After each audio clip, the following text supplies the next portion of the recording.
Dan kita belum berhenti untuk membahas tentang Carabao Cup. Tentang Liverpool kali ini yang mampu unggul dramatis menghadapi Southampton di laga yang begitu luar biasa hingga akhir. Dan kita melihat bagaimana Giovanni Leoni tampil bersinar dalam debutnya, tapi sayangnya mengalami cedera yang cukup serius sehingga harus absen. Tapi dengan penampilan dia kemarin ini memberikan lagi bukti bahwa memang scoutingnya luar biasa. Ini bakat yang juga gue follow di Serie A semenjak paruh musim kedua yang lalu di bawah Kifu di Parma, 16 appearances luar biasa sebelumnya untuk Padova, dan juga Sampdoria dia tampil juga begitu apik ya, dan hanya dalam jarak kurang dari 3 tahun ini karirnya sudah begitu dahsyat dan akhirnya mendarat di Liverpool gitu. Padahal banyak banget tim-tim besar Eropa yang ingin mendapatkan signing dirinya. Menurut lo Jal, dengan penampilan kemarin menghadapi Southampton memang di Carabao Cup, tapi dengan cedera ini apakah ini akan mengganggu juga bagaimana dia harusnya mungkin diharapkan bisa menjadi pengganti dari Ibu Konate? Yap, sayang banget sih cederanya, dan tadi Arne Slot di press conference sore ini dia bilang cederanya 1 tahun ya. Kata Arne Slot ini ACL yang bisa makan waktu 1 tahun karena grade 3 ACL-nya, jadi sangat disayangkan buat dia. Tapi menurut gue pribadi, mungkin kalau ACL-nya terjadi 15 atau 20 tahun lalu dikatakan sebagai career ending injury. Tapi ini tahun 2025 dan kata beberapa dokter juga di jurnalis Liverpool bilang sekarang penanganan ACL tuh jauh lebih modern ya. Jadi besar kemungkinan dia bisa tampil mempertahankan performanya yang kemarin ditunjukin, dan emang kemarin performanya bagus banget ketika lawan Soton, tampil begitu dominan dan reading the game-nya bagus. Gue di episode Rabu bilang dia dipartner sama Joe Gomez, malah kelihatan kayak dia yang lebih tampil udah 10 tahun ketimbang Joe Gomez gitu, karena jadi dia yang lebih meng-carry lini belakang Liverpool. Jadi ini pemain yang sangat kehilangan, tapi kehilangannya dia menurut gue sama sekali nggak ideal bagi Liverpool menghadapi musim hanya dengan 4 back menurut gue. Karena ini sesuatu yang sangat disayangkan, mereka gagal datengin Gehi. Cedera atau enggak cederanya Leoni, menurut gue lini belakang Liverpool tetap tipis karena cuma menyisakan Van Dijk, Konate dan juga Joe Gomez. Sedangkan dua kategori Gomez dan Konate ini injury prone banget. Jadi cedera atau enggak cedera dia menurut gue enggak ada Endo, jangan lupa. Endo darurat atas pemadam kebakaran doang gitu istilahnya. Ini tetap error lagi kemarin. Error lagi. Jadi, ini kondisi yang enggak ideal menurut gue dan sangat bergantung pada performa Van Dijk di sisa musim ini. Kecuali kalau Januari bergerak datangin Gehi ya, itu masih bisa dinamis di sana. Tapi menurut gue cedera nggak cedera, pendatangan Liverpool di lini belakang emang cukup kurang maksimal di bursa transfer kemarin. Ya, tapi untuk melihat bagaimana perkembangan para center back muda ini, ada Leny Yoro, ada Sarr, kemudian juga kita melihat bagaimana Kubarsi menjadi nama-nama yang begitu signifikan untuk tim masing-masing. Ini juga merupakan satu kesempatan ya bagi para pemain muda ini untuk bisa stake a claim di tim masing-masing untuk menjadi starter, dan kepercayaan dari pelatih untuk memainkan central defender muda ini sekarang sangat tinggi. Iya, tergantung pairingnya sama siapa gitu kan. Selalu kan ketika Kubarsi masuk, Inigo Martinez yang betul-betul bikin dia matang gitu kan. Ini jadi pemain yang akhirnya terlihat seperti udah lama bermain nih bersama Barcelona gitu. Kemarin juga Leoni emang sayang ya kalau bicara cedera ACL itu kan how you react setelah lo sembuh. Itu kan yang akan membedakan lo dengan pemain-pemain lain yang pernah mengalami cedera ACL. Banyak banget yang nggak bisa comeback setelah ACL gitu. Cuman untungnya Liverpool punya contoh 2 di mana Wirtz pernah mengalami ACL juga putus, tapi akhirnya dia bisa balik lagi menjadi pemain yang mengantar Liverpool menjadi juara. Van Dijk kena sama Pickford, itu kan juga akhirnya dia bisa balik lagi at his best gitu, walaupun ya naik turun tapi tetap aja bisa menjadi one of the best defender. Ada 2 contoh yang bikin dia optimis gitu, Arne Slot, untuk melihat perkembangan dari Leon itu sendiri. Cuman kan lu nggak pernah tahu gimana seorang pemain itu menghadapi cederanya itu. Karena kan traumanya itu kan yang membuat dia, gue bisa balik nggak, itu itunya tuh. Tapi kalau dari sisi medis betul lebih cepat, banyak sekali teknologi yang bisa membuat pemain itu jauh lebih recovernya lebih rapid gitu ya dibandingkan di masa lalu gitu. Tapi ya namanya ACL juga ketika udah putus itu yang ligamen yang paling rumit ya, karena nyambung juga sama patella gitu kan. Tidak bukan di kiri kanan, bukan di belakang doang, tapi di tengah dan nyambung sama tempurungnya. Jadi memang rumit sekali gitu untuk mereparasi itu. Ya, melihat ke laga di akhir pekan menghadapi Crystal Palace, ini tim yang selalu menyulitkan Liverpool dan kayaknya memang berjodoh untuk ketemu terus gitu kan. Di Selhurst Park dengan ada kebodohan dari Ugo Ekitike, maka satu figur yang juga sedang dalam form luar biasa di awal musim ini hilang gitu kan. Dan practically mungkin Arne Slot akan mengandalkan Isak untuk menjadi starter. Dengan melihat form dari Palace, dua tim unbeaten bertemu dan Palace membawa rekor 11 laga di Premier League tak terkalahkan. Ini juga rekor yang luar biasa gitu. Apakah ada peluang bagi Crystal Palace untuk bisa membuat sulit langkah kembali Liverpool untuk bisa meraih kemenangan, apalagi ini main di Selhurst Park? Ya kalau dilihat dari performa terakhir sebenarnya dua-duanya punya kans untuk menang ya, sama-sama kuat.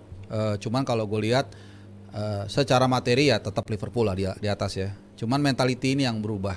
Gue lihat apa yang terjadi di MU 20 tahun lalu, Fergie time ya. Sekarang menurut gue ada di Liverpool. Ya mungkin bapak-bapak dan adik-adik ini bisa kalau nonton Liverpool, kalau belum berakhir, lu masih punya harapan untuk menang, bener kan? Sekarang yakin lah seperti itu. Nah itu yang mungkin akan membedakan di pertandingan lawan Crystal Palace. Nah absennya Ekitike ini jujur nanti mungkin kita sambil sharing. Kemarin kipernya Arsenal Sanchez kan kartu merah. Chelsea. Chelsea. Cuman dia masih bisa main tuh, dia bisa milih ya, bisa milih nggak kapan ininya. Cuman kenapa Ekitike ini langsung otomatis dia nggak bisa main? Nah itu satu yang gue pertanyakan. Yang kedua, absennya Ekitike menurut gue agak lumayan sedikit mengganggu lini depan. Ya karena striker ini kan gini, kalau lu sekali awal-awal udah bisa cetak gol kayaknya gampang, sugesti gitu kan, seperti itu kan. Nah itu yang terjadi dengan Ekitike, kita bisa ngelihat kepercayaan diri dia setiap main itu sudah nempel di dia, karena itu tadi ya memang dia punya kemampuan, dan kedua enak tuh pertama kali dia bisa bikin gol, lalu kemudian kalau nggak salah udah 2 gol lah gitu ya. Nah cuman Isak kemarin untungnya luckily rotasi yang dilakukan oleh Arne Slot ini juga cukup positif, artinya dia bisa melakukan rotasi secara pas, nggak terlalu tebal, nggak terlalu tipis, dan akhirnya bisa menang dari Southampton. Dan Isak di sana golin starter. Jadi gua rasa in the right time Liverpool ketika nanti Ekitike nggak main, Isak pun nanti akan bisa mengisi dengan mantap sih menurut gua. Oke, prediksinya untuk laga di Selhurst Park ini yang kita nantikan tentunya duel antara Glasner dengan Arne Slot. Sabto mungkin punya pendapat tentang chance dari Liverpool. Kayaknya ini game pertama di mana mereka nggak menang sih. Tapi nggak kalah juga. Imbang. Ada gol penyama skor di menit-menit akhir nih. Ini sebenarnya mau sampai kapan ya bikin tegang kayak gini, last minute goals. Emang ini part dari DNA dari fabriknya Liverpool, tapi kan tegang banget gitu. Sampai bisa sampai international break kayaknya. Sampai international break dulu nih. Panjang. Ya gue ngerasa sulit ya untuk bisa nentuin faktor apa yang bisa bikin Palace kalah gitu. Apalagi ini tim yang juga masih seger, bulan lalu masih ketemu Liverpool juga di Community Shield. Jadi ini tim yang kuat banget, di lini depan juga punya Mateta, lini tengah begitu cair, abis itu di lini belakang Muñoz menurut gue salah satu right back dengan musim terbaik juga di musim ini. Jadi nggak ada ini Eze tetap bagus juga. tetap jalan juga sistemnya Glasner. Jadi ini sulit banget bagi Liverpool untuk datang ke Selhurst Park, dan gue setuju hasil draw, nggak ada yang kalah tapi draw menurut gue, karena Palace selain 11 game 17 ya kalau all competition. Iya, all competition 17 nggak all kalah. competition 17 game nggak terkalahkan. Ini tim yang lagi mentalnya juga lagi bagus. Jadi menurut gue sulit untuk memisahkan kedua tim ini. Tapi antara Liverpool menang atau Liverpool draw. Enggak Palace menang. Enggak Palace menang. punya Kalau gue justru pandangan. Gue yakin nggak tahu kenapa Liverpool akan menang. Karena oke lah head to head dalam beberapa pertandingan terakhir memang Palace nggak tahu kenapa lebih superior. Cuman balik lagi soal mentality ini nggak bisa bohong. Itu mengapa kalau kita lihat sedikit, kita melebar ya, tim seperti Real Madrid, dan ini juga sering ditanyakan setiap pertandingan di konferensi pers ke pelatih, kenapa sih lu kayaknya kalau tinggal 2-0 lu sepertinya kayak biasa aja dan akhirnya lu bisa balikin dalam berbagai kesempatan ya, karena mentality, dan itu gue lihat ada di Liverpool. Jadi kalau dari kacamata Slot dan Liverpool mungkin lihat Palace oke, lu bisa menang berapa kali, tapi gue secara historis, secara percaya diri, enough is enough. Kali ini gue bisa ngalahin lu. Justru kesempatan saat inilah ketika lawan mungkin berpikir dia superior, padahal secara materi menurut gue masih lebih bagusan Liverpool. Justru inilah kesempatan buat Liverpool bisa mengoyak keegoan dari Crystal Palace yang ngerasa gue bisa lebih bagus dari lu nih gitu.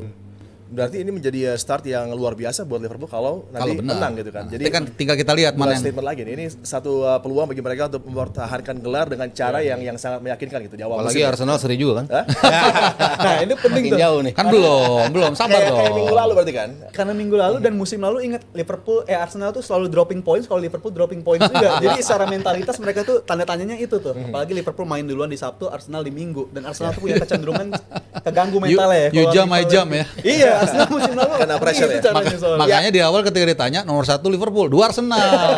Gue sih Jam. iya. Nah, tadi kita sudah membahas tentang Arsenal, tentang Liverpool, dua tim yang punya chance luar biasa untuk terus memperebutkan posisi puncak di Premier League. Kita akan bicara tentang tim yang problematik ini. Menang dibahas begitu detail, kalah Menang dibahas ya lawannya Burnley. sangat Melawannya Burnley doang gitu. Nah, Manchester United dengan menang tapi juga ada hadirnya Radcliffe untuk mempertanyakan situasi dari Ruben Amorim dengan Todd Muller yang di link dengan mereka. Ini juga salah satu pelatih hebat di Bundesliga dengan start impresif buat Frankfurt. Bagaimana lo bertiga ngelihat tentang chance dari Ruben Amorim bertahan untuk durasi yang panjang di Manchester United? Gue boleh duluan nggak? Soalnya gue sering cengin fans MU nih. Gue sama temen gue selalu bilang, gue kalau di JMTV bahas MU itu sebenarnya bosen. Maksudnya lu udah bahas formasi 3, Ugarte jelek, Casemiro. Gue bilang nih, apalagi pemain udah diganti, pelatih diganti, owner udah diganti, udah ditambahin, tetap aja begitu-begitu. Jadi masalah MU ini memang kompleks ya, dan tapi selalu menarik untuk kita bahas. Apa tadi gue jadi lupa. Amorim nggak tahu kenapa ya, beberapa kali pelatih MU ini selalu lucky bastard ya. Erik Ten Hag kan juga gitu kalau nggak salah tuh. Udah kalah wah kayaknya pecat nih, tiba-tiba menang 2 kali. Jadwalnya juga enak. Nggak tahu kan kenapa somehow gue ngeliat itu akan terjadi dengan Ruben Amorim sih. Karena kita perlu lawakan juga untuk dalam waktu yang panjang ya. Berarti Susah. kemarin turning point ya Bahkan buat gini loh, Amorim ya? yang parah tau nggak apa? Sampai Onana tuh out, bisa kasih assist, gila nggak lo?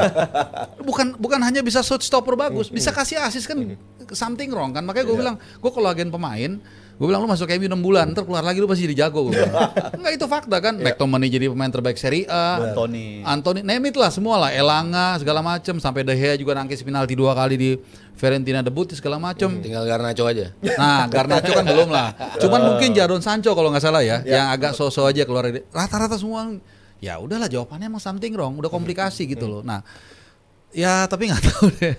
Ya mungkin gua rasa sih nggak tahu kenapa itu balik lagi somehow kayaknya si Amorim ini atau MU ini selalu ada save by the bell sih menurut gua. Nggak tahu kenapa, ini memang hanya sekedar karena pattern yang terjadi ya. Entah kenapa gitu.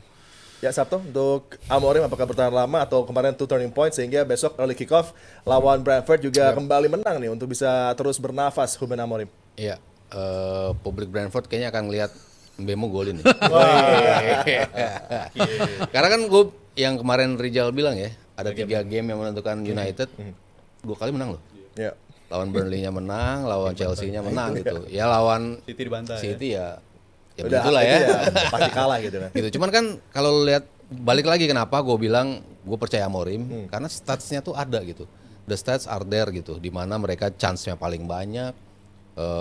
Ada 3 aspek dari penyerangan yang mereka tuh unggul, paling bagus gitu. Artinya kan yang dia coba terapkan itu works, tapi memang nggak clinical. Itu aja yang menjadi masalah United. Asal mereka clinical, they'll find the way.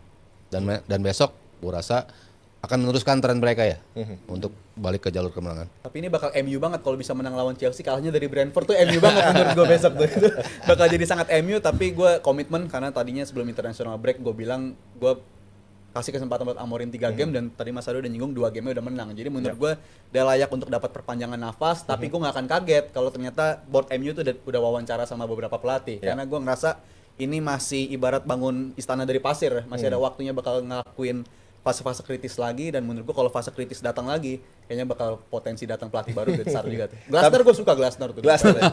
Glasner, Iraola, Marco Silva sama ini. Hurzeller. Hurzeller ya. Kalau Hurzeller ntar pemain United bingung semua. Nggak bisa put on board apa yang diinginkan. Sistem. Ya itu tadi harapan buat para pendukung Manchester United di early kick-off bisa meraih kemenangan, atau justru ada Keith Andrews Masterclass yang akan menghambat lagi langkah Amorim dan United untuk bisa tampil konsisten. Dan terima kasih buat 3 pandit luar biasa yang udah hadir, dan terima kasih untuk JM Team, dan jangan lupa untuk saksikan klip DPI di channel YouTube Dewan Pandit Indonesia, dan tentunya kita ketemu lagi di Dewan Pandit Indonesia berikutnya.